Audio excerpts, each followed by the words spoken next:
दिल्ली के north Avenue में यही आम आदमी पार्टी के राज्यसभा सांसद संजय सिंह का घर है, जहां पर सुबह 7 बजे से पहले ही ईडी की टीम पहुंच गई। संजय सिंह ने खुद इसकी सूचना दी और तभी सबको पता चला कि संजय सिंह के घर ईडी की टीम पहुंच चुकी है। शुरुआत में सबको ये लगा कि ईडी की ये रेड है, लेकिन ईडी की तरफ से बताया गया कि ये रेड नहीं है, सर्च है।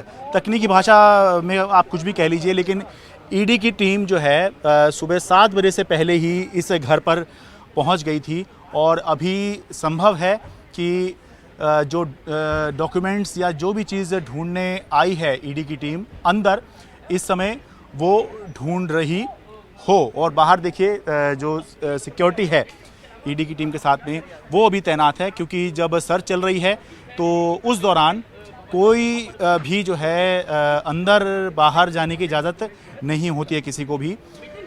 लेकिन हमने देखा कि संजय सिंह के जो पिताजी हैं वो ज़रूर बाहर थे। यहाँ पास में ही पार्क है, तो यहीं बैठे हुए थे और जब मीडिया ने उनको पहचाना तो मीडिया ने उनसे बात करी।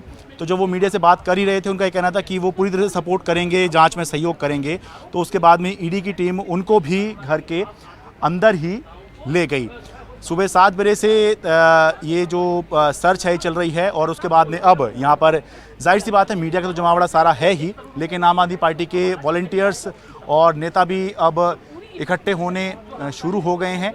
संजय सिंह आम आदमी पार्टी का बड़ा चेहरा है। संजय सिंह आम आदमी पार्टी के अंदर उस नाम से या उस कद के लिए जाने जाते हैं कि अगर दूसरी पार्टी के साथ कैसे तालमेल बनाया जाए, कैसे पार्टी को आगे बढ़ाया जाए, गठबंधन को बड़ा किया जाए। जो इंडिया ब्लॉक, आम आदमी पार्टी इंडिया ब्लॉक में गई है, उसमें एक बहुत बड़ा हाथ जो है संजय सिंह का माना जाता है। तो इस वजह से जाहिर सी बात है कि आम आदमी पार्टी के नेता कार्यकर्ता तो यहाँ पर पहुँचेंगे ही और उसी के तहत जो हैं अपने नेता के समर्थन में लोग आए हैं।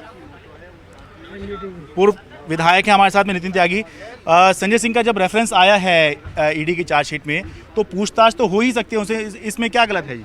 पूरे के पूरे देश में भारतीय जनता पार्टी की ये अपनी चुनाव की तैयारी शुरू हुई है और कुछ नहीं। अचानक से आप देखोगे कभी किसी विपक्ष के नेता के ऊपर, कभी किसी विपक्ष के नेता के ऊपर रेड पड़ रही है, सब कुछ हो रहा है। डराना धमकाना, ये जो टीम भेजी है भारतीय जनता पार्टी की वॉलंटियर्स की टीम है जो उनकी चुनाव की तैयारी चालू करवा रही है, इसके अलावा और कुछ नहीं। ठीक है, तो ये आम आदमी पार्टी का स्टैंड है कि ये बीजेपी जो है एक बदले की राजनीति कर रही है, क्योंकि चुनाव नज़दीक आ रहे हैं। समझने वाली बात यह है दर्शकों के लिए कि आखिर संजय सिंह के घर ईडी की टीम क्यों है। संजय सिंह इस मामले में, यानी कि जो कथित शराब घोटाला है दिल्ली की शराब नीति में, उसमें आरोपी नहीं हैं। ना सीबीआई ने उनको आरोपी बनाया है कहीं, ना ईडी ने उनको आरोपी बनाया है। संजय सिंह सरकार में भी नहीं है, दिल्ली सरकार में नहीं है, और क्योंकि वो सरकार में नहीं है तो कहीं वो ऑथराइज सिग्नेटरी नहीं है, यानी कहीं उनके दस्तखत नहीं हैं, कहीं उनके नाम से कोई काम नहीं हो रहा है। तो फिर क्यों ईडी की टीम यहाँ संजय सिंह के घर पे पूछताछ करने पहुँची है? तो जवाब ये है कि जो एक आरोपी थे जो अब सरकारी गवाह बन गए हैं, दिनेश अरोड़ा, उन्होंने जो अपनी गवाही दी, उसमें ईडी के मुताबिक जो उन्होंने गवाही दी, हम ये कह सकते हैं कि हमारे सामने नहीं हुई है, तो ईडी ने जो कहा है उसके मुताबिक ये है कि देखिए थोड़े थोड़े बीच में यहाँ पर गतिविधियाँ होती रहती हैं, तो वापस इस पे आते हैं। तो ईडी के मुताबिक जो आरोपी हैं इस मामले में, दिनेश अरोड़ा, जो अब सरकारी गवाह बन गए हैं, उन्होंने ये बताया ईडी को कि संजय सिंह ने ही उनको मनीष सिसोदिया से मिलवाया था। तो इसलिए भी जो है संभव है कि ईडी कड़ी जोड़ने की कोशिश कर रही हो कि क्या कोई रोल संजय सिंह का एक्साइज पॉलिसी मामले में था कि उन्होंने ही मिलवाया, कहीं कोई आपस में कोल्यूजन तो नहीं था, कोई सांठगांठ तो नहीं थी, क्योंकि मिलवाना कोई किसी से जुर्म नहीं है, लेकिन कहीं इसके अंदर कुछ गड़बड़ तो नहीं थी। ये सब जो है ईडी इसमें जो है संभव है देख रही हो, इसीलिए सर्च ऑपरेशन भी किया गया है।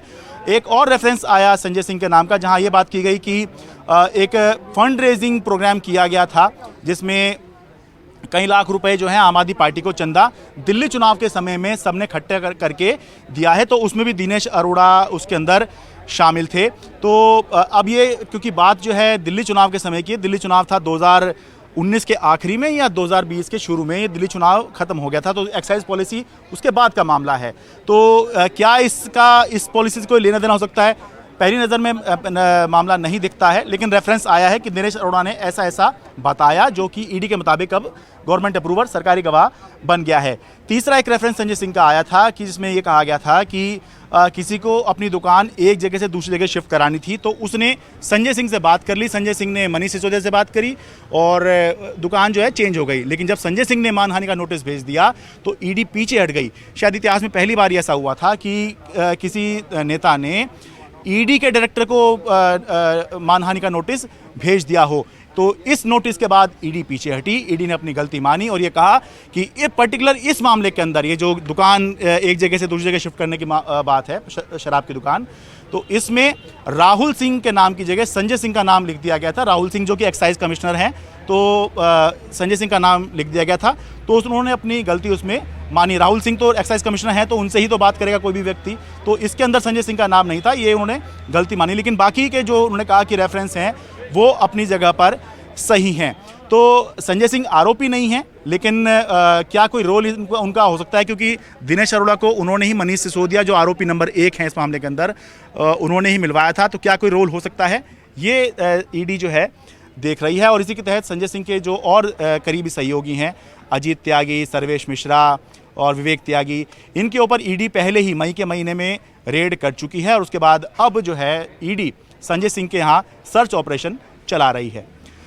संजय सिंह के घर नॉर्थ एवेन्यू दिल्ली से अपने कैमरा सहयोगी राकेश सिंह के साथ मैं शरद शर्मा, NDTV मीडिया।